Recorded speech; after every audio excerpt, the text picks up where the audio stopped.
What is good, people? Welcome back to the channel. KG is here. It is the morning after the afternoon before. And listen, people, I still can't get that taste out of dropping a 3-1 lead out of my mouth. Not gonna lie. Listen, I've got on with other stuff. I've enjoyed other things, but I can still see errors being made as to why we haven't come away with 3 points against Hull. And it hadn't left me.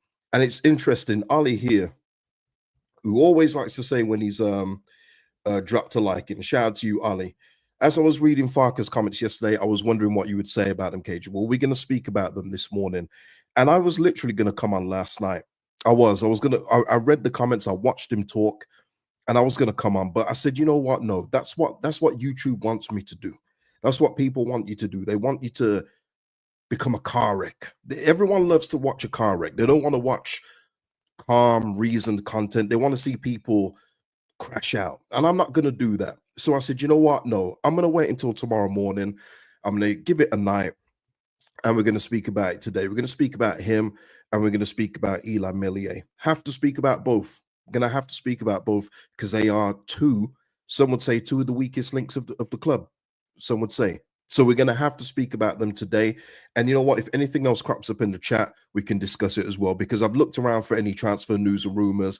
Nothing has come to mind. And I still haven't asked my agent, mate, about Bamford yet. I will get onto that at some point today. I just keep on forgetting. So forgive me for that. Deshaun in the house, currently watching on the channel tunnel. We'll see how long I go before the signal goes. Shout out to you, Deshaun, man. Always on the move, man. Love your life, man. I love your life. Hyru's has become a member. Shout out to you, Hyru. Thank you for becoming a member again. I think you've been one before, but salute to you for coming back. And also to William Morrison, who donated a super thanks on the last video. Much appreciated. But guys, yeah, listen, this isn't going to be one of those. I'm aware, by the way, I'm aware we're top of the league, but we're top of the league by a point. And the whole point of what I'm going to be saying in this video is that we're top of the league, but it should be by more. And it's as simple as that. So people can say, yeah, but we're top. No, don't complain. No, I'm complaining because we should be streets ahead of this whole division. And people are talking about Hull City yesterday. Hull City is still currently third from bottom in this league. So I don't know why people are talking about Hull and saying, oh, you know, we should have done this and that. This is Hull City, people. We're Leeds United. And after a tough first half, we come back into it and get a 3-1 lead. That should be it. Now, could there have been changes that he could have made? Yeah, there are. There are some changes he could have made. But the main point that everyone just needs to wrap their head around is if Illan Meslier doesn't keep the ball in play for no reason at all, we're winning that game. We are more than likely, let me say, more than probable to win the game. And it's as simple as that. Sometimes you don't need to overthink it. Sometimes you don't need to think, oh, if Gilavogi was on the pitch at this point, or if we had swapped out Perot for Joseph, we would have done this and that. It doesn't have to be that complicated. Just don't touch the ball back in play and onto the Hull City opposing striker's feet for him to score. But we're going to get into that. We're going to get into that. My God. Lord have mercy. I'm going to be talking a bit here, so forgive me if I don't read the chat too much, but I've got to go through Farke's stuff because he's had a shocking week when it comes to comments. And I'm not even including the Schmidt ones, but I will say it now. The whole Schmidt debacle, and even some people in the comments yesterday talking about if he had put on Schmidt at left back in this. Guys, we've heard him talk about Schmidt. He don't rate him. He doesn't like him, okay? He has told us that he does not rate Schmidt. So that's why, for me, there's no point talking about Isaac Schmidt being an option, because even Farke doesn't see him as an option besides warming the bench. So I get where people are coming from. I even understand it. But once you've learned what the manager feels about a player, how do we keep on trying to bestow a player on him if he doesn't rate him? You know what I mean? Tim here is saying, in a perverse way, a draw only served as papering over the obvious crack. No, Tim, it doesn't paper over anything. Whether we lose or draw yesterday, it's a bad result. It's a terrible result. We are Leeds United, top of the league, against third from bottom Hull City. There's no papering over the cracks. A point yesterday. We've dropped 4 points this week. It's been a bad week for this football club. And let's get into some of Farke's comments. So I've just told you about Schmidt from early in the week. Let's continue. Farke very disappointed with letting victory slip away, but not willing to publicly criticize Meslier after his mistakes at Hull.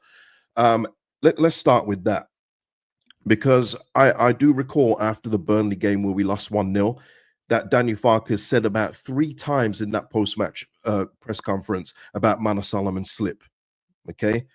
What that says to me is that certain players can take a little public criticism and some will obviously melt and wilt away. And obviously, we know that Mele falls under that category because he's from the old guard who were not mentally strong players. They weren't. They were hide, they were cower, they were high behind players when they were on the pitch, saw it many times. So what he's saying there, and you know what the thing is with this, I understand not bashing him. I'm not expecting Farker to go, he was crap today. Not even close. But if you're not going to make a goalkeeper accountable, then why should he feel like he needs to do anything better?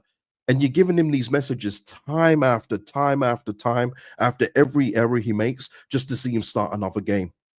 You're not making him learn anything at all. There's no accountability, and that probably goes from the manager who, when he makes a mistake, has no self accountability whatsoever. Never. It's never his fault. It's always something else. But him not criticizing Mele publicly, get it on one hand, but you've got to hope behind the scenes. He's saying, what in the blue blazing of hell are you doing? For the first goal is criminal enough. That we should press charges on that alone. But the second one, hey, boy, you shouldn't even be playing at this level if you're making mistakes like that. And even for the third one, I said it yesterday that it was a good strike, and it was. But a goalkeeper, I know a different goalkeeper can save that shot. I know it. But the thing is, the bar is so low when it comes to this goalkeeper. When anything goes to his side, you just have to go, oh, well, you can't expect him to save that one. It is crazy how much protection that this goalkeeper gets, especially from our own fans. And they'll be here today. They'll be here because it's the day after. I always get this. I had to block one person. I don't usually like doing it, but he would constantly do the comment on match reactions. Literally 3 days later, when everything is settled down, you've had time to do whatever, and he'll come back and say, "Well, you're overreacting. Things aren't so bad." No, mate. I should make their cutoff for match reaction comments being 1 day, because I even think the morning after people will think, hey, we got a point, we're top of the league, everything's cushy. But the thing is, what people don't do is they don't forward think, which is what I do. And what I was doing last year, and it come to fruition, didn't it? You can either be a moaner or a believer. You decide which one. Yeah, nice one, Daniel. But listen, Ali here is saying nobody's protecting Meslier anymore. Let's be honest. They are, though, Ali. They are, but one account in particular isn't anymore, and I'll speak about that in just a moment as well. Strauch and Cully expects to be available after the FA Cup tie against Harrogate. Yeah, no need to risk Pascal for that game. No time frame on Bamford though, and he doesn't get. That's not the last mention of Bamford in this one, people. Let me just get this one before I talk about the next bit. Danny Farker says he hasn't had any time to think too much about the transfer market during this period, so nothing to report yet. Once again, I hope that I believe that would just be public talk. Clubs behind the scenes are always doing things. So again, it doesn't do him any favors or Leeds United to say, yeah, we're looking for this and that. So I get that comment. Okay. No problem with that. So okay. Next comments. And this is the one that got me. This is probably what Ali was talking about, what he wanted to hear my opinion about. And this is it. Farke says missing Strout, Gruev, and Bamford's experience has an effect on what he refers to as a young side's ability to manage in a game. There's so much I could dissect in this alone. He did continue with his words. Popey has just summed it up here. There is so much to dissect from this alone. First of all, Strout being out is a blow because that is the bedrock of the team. Strout and Roden together, that's fine. But you've brought back in there Ampadu, who you relied on yourself. Even when we know that he should have been moved back into midfield last season, you relied on Ampadu as centre back last year with Roden. You did it again in this game. So again, you're swapping out Strout for Ampadu. Okay, you're not missing much there. Gruev has been injured for how long, people? He's been injured for how long? And now he's getting a mention. Bamford experience. Bamford has played 10 matches, all from the bench this season. And to be fair, he's got 10 GA, games and appearances. He ain't doing nothing for this football team. So even when you've had Bamford on the bench, who you say is a great championship striker, you haven't used him. You've used Peru and Joseph. So what made this game any different today? Yesterday's game any different? What made it any different? And let's delve into it just a little bit more, people. Let's delve into it just a little more, because this is where you have to blow his whole comments up. He's had a bad week when it comes to comments. I'm not gonna lie to you. Not gonna lie. So excuse me as I go through this. Illan Meslier, we're gonna speak about him in just a moment. He's played over, shockingly, he's played over 200 games for this football club alone.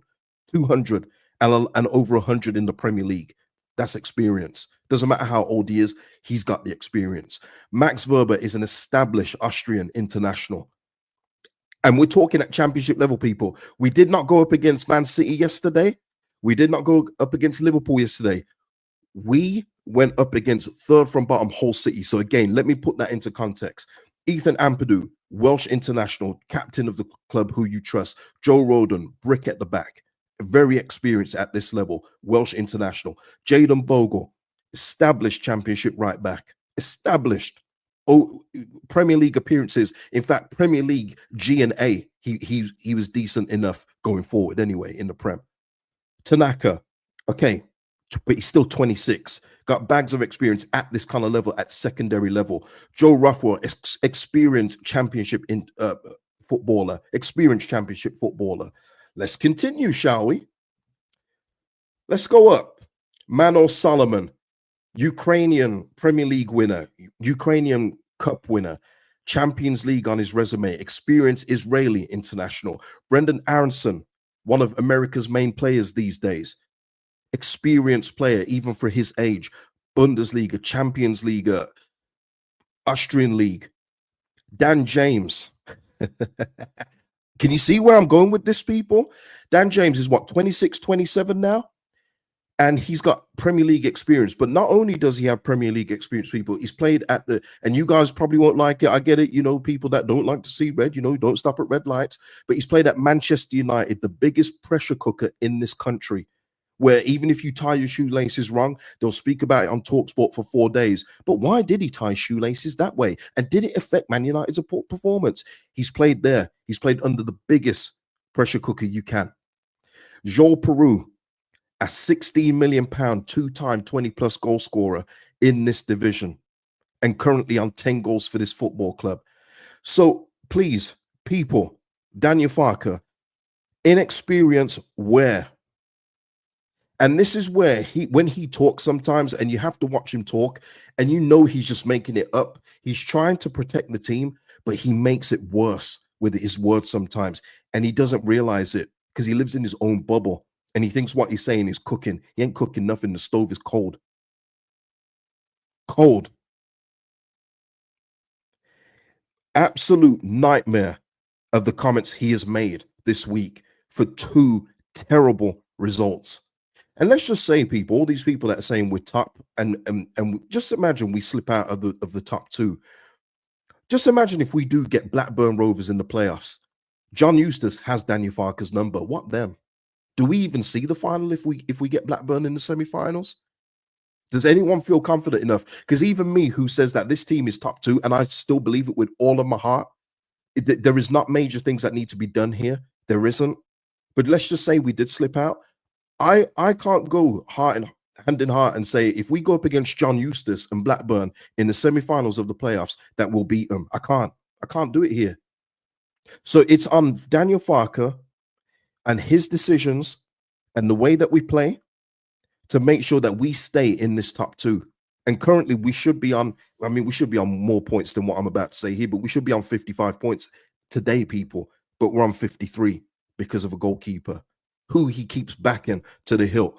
And Farke's decisions here will be telling as to see how much he actually cares about what, not just the public opinion, but the actual goalkeeper himself. And I'm going to go into a few numbers in a bit as well. Excuse me, people, while I'm cooking. I have to cook because this has been on my mind. It's been playing on me since the end of the game yesterday. Not going to lie. Let me just get a couple of Hyru again with the super chat. If Meslier continues to start, Farke will lose the locker room. There's no way the squad has confidence in him. Okay, I know what that's meant to say. Crap tactics and bad sub timing aside. Yeah, listen, like I said earlier, I get people talking about Gilavogi should have come on. I get people talking about Joseph should have come on. But the plain fact of it all, the cold fact is if Illan Meslier doesn't palm that back in to make it 3-2, we win that game. In high probability, we win that game. So whether you change it or not against third from bottom Hull City, we would have been fine. But the goalkeeper does not instill confidence. And it wasn't people were talking yesterday about Joe Rodon's body language yesterday. And Joe Rodon is very visible in how he feels. But there was multiple people. There was Solomon was fuming. I saw Bogle fuming. I think I even saw Aronson throw his arms up in the air. Tanaka looked bewildered. And this isn't the first time. Never mind Junior Firpo back at Sunderland, where people are criticizing Junior Firpo. This isn't the first time, and it won't be the last as long as this guy's in goal. It won't be. Let's go in. Let's go in. Let me see this. By the way, shall I leave this one until last? No. Let's go into some numbers. Okay. I don't want to bore you, and I'm not going to bore you. If you want these numbers, they're readily available on FB Ref, but I just want to give you some perspective and some context as to what I'm talking about. Okay. This is Illan Meslier's table here, and the only numbers I want to concentrate on is shots on target against and the save percentage. Okay. That's all I want to concentrate on. There's every other number you can think of. If you want to delve into those, do so. But for the videos, accessibility and ease, because I'm not a stats site. You know what I mean? I'm not a stats. Well, if we do this per 90, I'm just going to give you a couple. All right. This is Illan Meslier so far this season. Shots on targets against 52. Once again, this team, people always talk about the defense. Oh, the defense needs to be better. The defense and the midfield do their jobs. He hardly sees any shots. Okay. 52, and his save percentage is 69.2%. He's under 70. Let me just move on to Michael Cooper, who shots on targets against 72, a shiny save percentage of 80.6. That's individual numbers here, people. So when I talk about incremental improvements you can make, this isn't even incremental. This is seismic that you can make here. Michael Cooper is rocking at 80% percentage save. And I've seen him play multiple games this season. I see the evidence. And you know what it is? He just makes saves that you just have to make. But he doesn't get big old, what a great save. They're just routine saves. Whereas this guy that we've got in goal, when he has a shot that he just parries away straight in front of him, oh my God, what a save, Illan. Yay! Crazy stuff. Crazy work. Let's go to James Trafford, another one of our competition here. Shots on targets against 60. And this guy is rocking at 85% save percentage.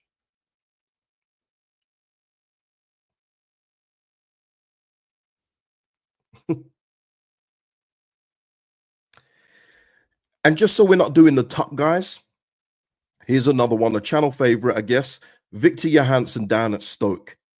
Saves, shots on targets against, obviously he's getting peppered, 126, but this man is rocking a 75.4 save percentage. The point I'm trying to make, people, is if you just get at least average goaltending in this division, in this team that we've got specifically, we'd be better off by at least 6 points. And just for comparison, I couldn't get his whole numbers on the screen because he's been a few places. Victor Johansson and Thomas Kaminsky, who's at Luton Town, are one place above each other in the table. Both seen a lot of shots. Thomas Kaminsky seen 125 comparison to Victor Johansson's 126, but Kaminsky's save percentage is 67.2. Okay, even below Meslier. That's what I'm trying to say to you, people. No, Nidar, no goalkeeping coach. No, nothing to do with the goalkeeping coach. We've done this once before. No, thank you. He's got a second one now. And let's not forget as well, we want to talk about Daniel Farke. Remember when Illan Meslier had a smidget of a decent game where he made that one save in front of him? He's done extra work with the goalkeeping coach. Remember that one? I'm telling you, Daniel Farke just keeps digging holes that he does not need to dig. He doesn't need to dig them. So I've given you those facts and figures. I'm gonna need to click off these because there's a lot of tabs.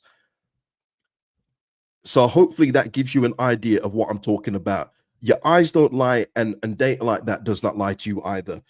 Now, this is LUFC data, and this is funny because me and him have actually spoken about this in private. When I've made videos about why we need to replace Illan Meslier, I think I've done about 15 of them at this point. But even LUFC data, who doesn't usually do stuff like this, came out yesterday, and it must have been the straw that broke the camel's back. Daniel Farke publicly backed him as the best goalkeeper in division, but Illan Meslier has long been the weakest link in this Leeds side. His underlying numbers have been poor for 3 seasons, and age is no longer an excuse. Far too many mistakes from a low volume of shots. There you go. Nicely wrapped up. Nicely wrapped up by Chris. And like I say, we've spoken about this in DMs before, because obviously, he doesn't want to, speak about it publicly and ruin anything that he may have with the club or what have you. But even he's at the end of his tether. The thing is, it's just infuriating because the thing is so simple to solve. It's just an easy problem to fix. You can still, no matter what, as I say to you, facts don't care about your feelings. There are still clubs in League and around the place as well that would pay money for Illan Meslier, more money than we have to pay to go get a replacement to replace him. The bar is low anyway. You could probably get a Joe Schmo to replace him. It wouldn't matter. But I don't want the club to do that. I never want to fall down the hole of saying, oh, this average goalkeeper is better than Meslier, go get him. No, we don't need to do that. I've said it before and I'll say it again, but this man is available. I'm sure he's available because he's not getting game time at Brighton. He's not splitting the starts anymore like he did with Robert Sanchez. And he even did with Verbruggen when he was first breaking in. Jason Steele is there. He's there to get. I'm sure there's a deal to be done with Brighton. Maybe they wouldn't want to lose him as their backup goalkeeper because he's a good goalkeeper to have around in case anything happens to Bart. But absolutely go get him.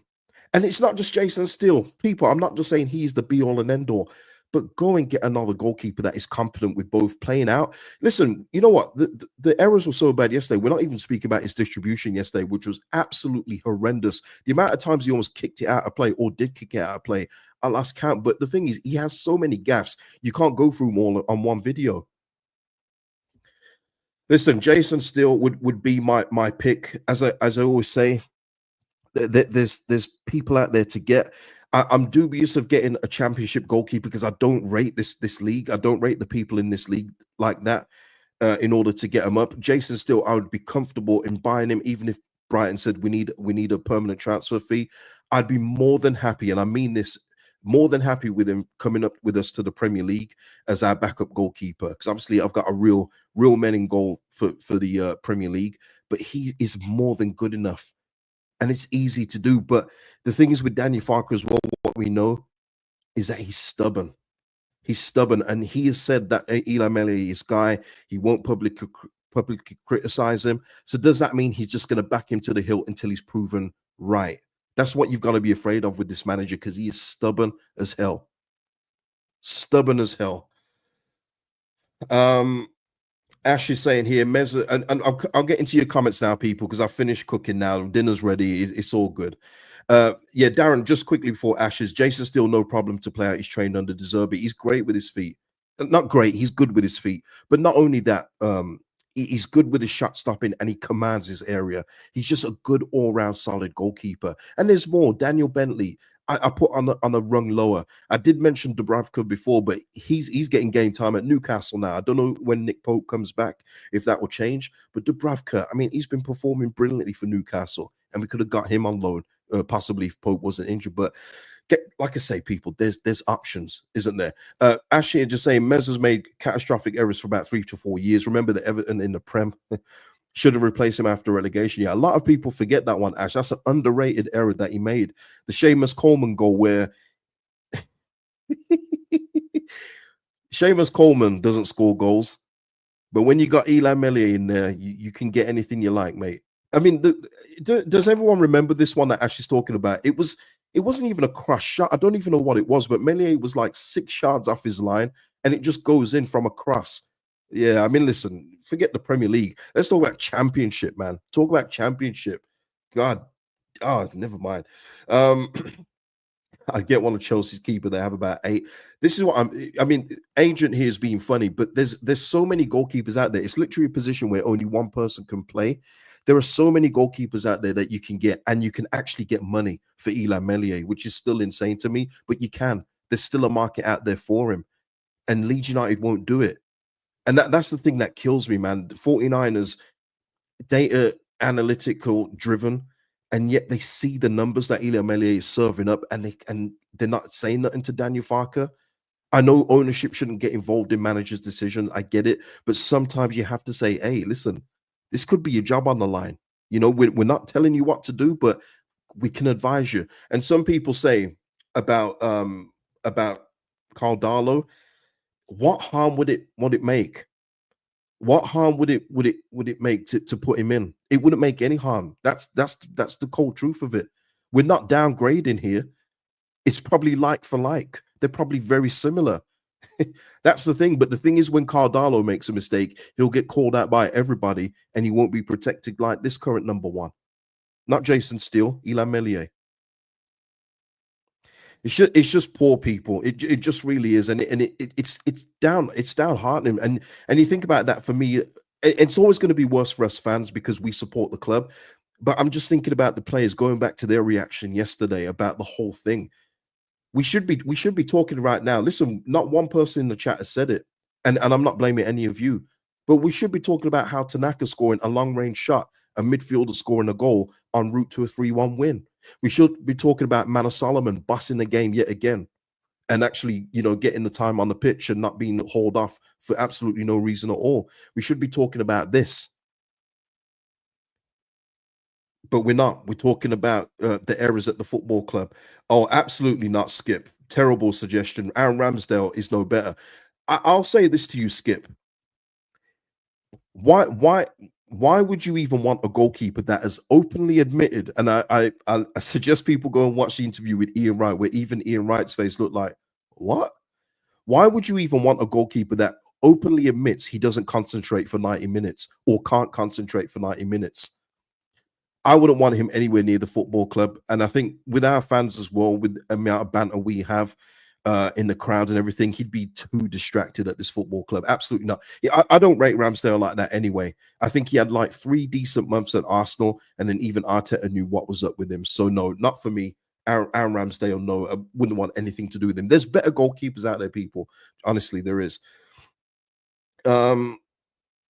Nidar here saying Darlow should have more confidence than Meslier. Mind you, being second fiddle to a car crash goalkeeper, maybe not. You just wonder, don't you? Does Carl Darlow, first of all, does he care? One thing, and I say that just due to his age and the fact, and I said this before when we signed him, I assume that Carl Darlow was leaving Newcastle to become not a 4th choice goalkeeper in the champ, but to become a 1st choice. He left Newcastle's bench. Why would he come down the division to sit on the bench? And he openly accepted it. You know what I mean? He accepted it. So you just wonder, is the drive there from Carl Darlow to even be number one or to take over Mellier's spot? You do wonder that. But that's on Daniel Farke. Listen, Daniel Farke, I'm not defending him for the lack of subs or anything yesterday, but I'm saying that isn't the main reason why we lost, or sorry, drew the game. But it is on him if he keeps on selecting Illan Meslier going forward. It is. It's on him. And Skip just continues here. Plenty of quality goalkeepers abroad going cheap. Yeah, there is. Skip, there'll be some that we don't even know of. Because I don't delve into foreign goalkeepers, even though I do have a couple, but they're well known, I would say, at this stage. But there are so many goalkeepers out there that are better than this guy. And the thing is, it's not hard. It's not hard, though. That's the thing. Leeds North Kakalaki up early for the live. It's almost over Leeds North Carolina, so you may have to go back to the beginning. But yeah. Ryan here saying, I'm sure Darlow is fine in training. Farke has his favorites, and saying Illan is the best keeper in the league means he's always his number one. Yeah, great point, Ryan. Absolutely, yeah. It's just like the whole Schmidt thing. I'm not going into the Schmidt thing again, but it's all in the Farke's eyes, isn't it? It's in the eye of the beholder, and it's under Farke. Is he not seeing enough from Darlow, which makes him think, yeah, I feel comfortable with you being in goal? But I would counter that with, what makes you in the real matches that feel comfortable enough with Illan Meslier being in goal? Nothing. There's shots that go right underneath him and through it. I'm not going to speak anymore. I'm not going to speak anymore. Yeah, I remember the stick that Veerwald used to get. He was nowhere near as bad as Meslier. Nowhere near. Oh man. at least we at least we had who did we have at the back there? That was Janssen and Bartley. What a partnership that was at the time. Annabelle here asking here, how does it work with the players? Can they approach Daniel Farke and say they've no confidence in him? Conversations like that happen all the time, Anna, but they'll be very, very private. Let me just say that it's very rare unless you've got a mole in the camp that conversations like that will ever get out. And they shouldn't get out. Let me make that clear. Those kind of conversations shouldn't get out. We shouldn't know which players, if any, have ever gone to Daniel Farke saying, "What's up with this guy, Gaffer? What, can you give Carl a chance in goal?" We should never hear those kind of things ever. But I would think that when we speak about Daniel Farke, Annabelle, and everyone else, he's stubborn. Like, even if you were to speak to him and say, "Oh, Gaffer, I think we could be doing this and that," he will still think that his way is the best way. I don't think he's open to ideas that aren't his being implemented. I don't think he's that kind of manager. I think he's a stubborn guy. He'll stick to the way he knows and the way he thinks he knows best, and that is it. But he's already said that the players have got an open door policy. But and he also said in the same sentence that players who he trusts a bit more obviously have a bit more of a chance to speak to him than players that don't really play for him that much. And he said that himself. Whether that's good, I'll leave that up to you guys. I'll leave that up to you. Uh, Carlos here saying if Rodon was the captain, he would 100% go to Farker and complain. His face yesterday was very telling. He hates Melier's guts. I don't. The thing is, you know what you'll probably see this week, people, and it's like clockwork, especially at this football club with the PR. We'll probably see a couple of players come out during the week after training saying we're in this together, marching on together. We'll see all those generic posts from their teams being posted out. We'll always see that. But yeah, it wouldn't surprise. I don't know if he hates his guts off the pitch, but on the pitch, you can't trust him, man. You can't trust him. Tom here saying exactly, KG. Furpo, and Tanaka's goals have been forgotten due to Mele's errors. Well, I mean, Furpo didn't even play, Tom, but I hear what you're saying. But yeah, a lot of things have been forgotten because of that. Yeah, and Ryan, that's it. Nicely summed up with what I said, Ryan. Thank you. He doesn't like to be proved wrong. He doesn't. Absolutely not. But you know what's going to happen, people, and this is in closing. We're going to leave very soon. And like I said earlier, in case you haven't heard, I haven't seen any transfer rumors that are worth talking about so far. But if there are any, I will come back later with yet another video. So keep it locked to the channel. And of course, like the video if you haven't already, people. It's free and it helps out the channel. These are our next fixtures. And the pattern's going to happen again.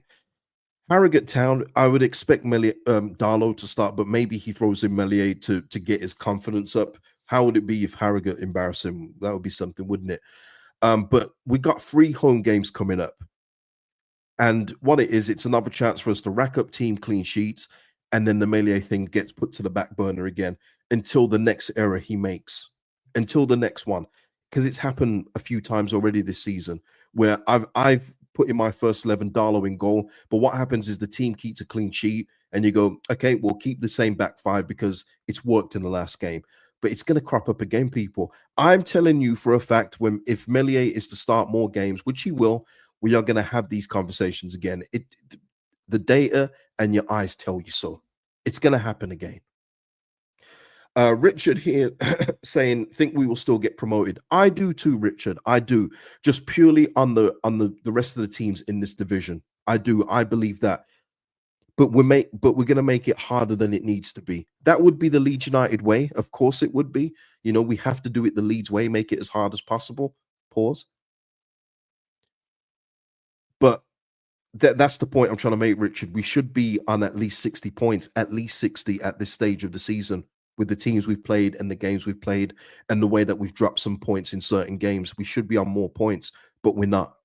And it's not just down to Meslier. There's other factors like the style of play in certain away games, but Meslier has been at fault for quite a few of the points. But we've got to tie this up. We've got to shore this up. And like I say, let me just make it clear before we finish. This isn't about getting in 3, 4, 5 players, but we do need to get in another fullback because you're not using Isaac Schmidt as a left back. We need to get in a left back this month, but a goalkeeper is essential. I said it at the start of the window. I said I wouldn't keep mentioning it because there's no point because the club won't do it. The club's got to do it. They have to. and it's on them if we don't. Promotion is on the line. It's on the line, people. But that is it for the stream, people. Look, I've said a lot in this video. Some of you are going to disagree. That, I mean, it's fine, but I don't know where you're coming from with it. Honestly, I've given you not only opinions of myself, given you of LUFC data, I've given you the data of comparisons to other goalkeepers, but fairs. Okay, listen, people, like the video before you go. Subscribe to the channel if you haven't already. Drop your comments on anything discussed, and I'll see you in the next one, people. Enjoy the rest of your Sunday. Have a good one. Relax. Enjoy your family. See you in the next one, people. Peace out.